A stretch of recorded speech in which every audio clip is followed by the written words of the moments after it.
शिक्षा विभाग ने अब तक का सबसे बड़ा फैसला लिया है। एसीएस सिद्धार्थ ने डीओ का पावर कट किया है। 1 अप्रैल से डीओ को कोई भी वित्तीय अधिकार नहीं होगा।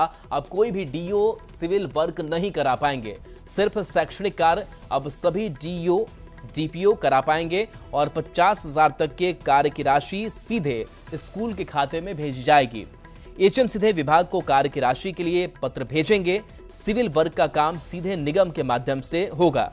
31 मार्च से सभी आउटसोर्सिंग व्यवस्था समाप्त होगी और टर्मिनेट किए जाएंगे और सभी आउटसोर्सिंग स्टाफ जो है वो टर्मिनेट किए जाएंगे। डीपीएम से लेकर बीपीएम तक की सेवा समाप्त कर दी जाएगी। तो के पाठक ने आउटसोर्सिंग से इसकी बहाली की थी। डीओ से लेकर डीपीएम बीपीएम की लगातार शिकायत मिल रही थी। भ्रष्टाचार और रिश्वत रोकने के लिए बड़ा फैसला ये लिया गया है।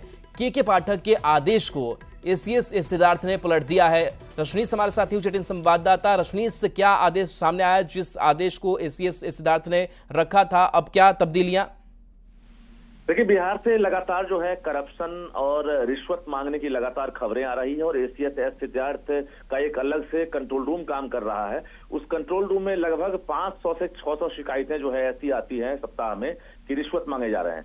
और इसने एसीएस ने एक बड़ा प्रयोग कर दिया। प्रयोग ये है के पाठक ने जो निर्देश दिया था कि आउटसोर्सिंग से अब डीपीएम बीपीएम जो है स्कूलों की निगरानी करेंगे, काम करेंगे।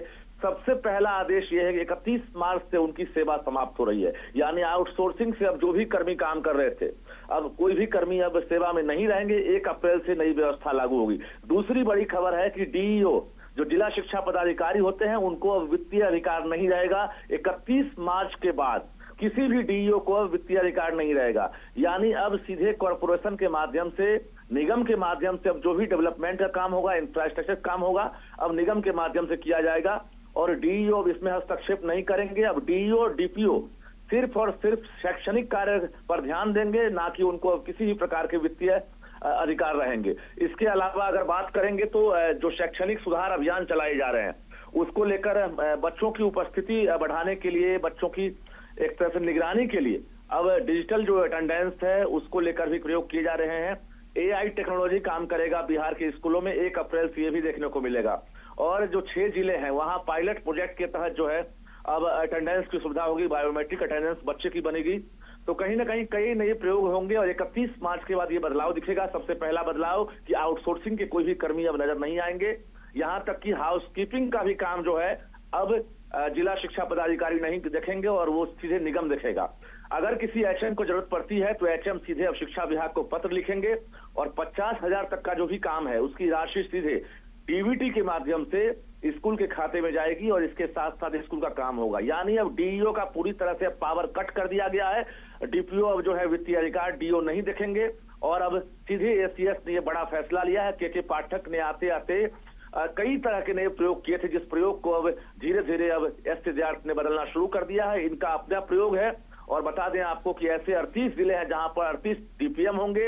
इसके साथ साथ सभी ब्लॉक में बीपीएम काम कर रहे हैं, उनकी सेवा 31 मार्च को समाप्त हो जाएगी। राहुल जी, चलिए, शुक्रिया रजनीश इस अपडेट के लिए आपका। तो देखिए, कई जो वित्तीय अधिकार है वो छीन लिए गए हैं क्योंकि भ्रष्टाचार, घूस रोकने के लिए बड़ा फैसला माना जा रहा है और शिक्षा विभाग ने बड़ा फैसला लिया है जहां 31 मार्च से आउटसोर्सिंग जो है वो खत्म कर दी जाएगी। और इसके साथ साथ कई जो शिकायतें आई थी और इस शिकायतों पर शिक्षा विभाग ने यह बड़ा फैसला लिया और एसीएस ने डीओ का पावर कट किया है। यानी कि वित्तीय अधिकार बहुत ज्यादा उनके पास नहीं होगा, डीओ के पास से वित्तीय अधिकार नहीं होगा।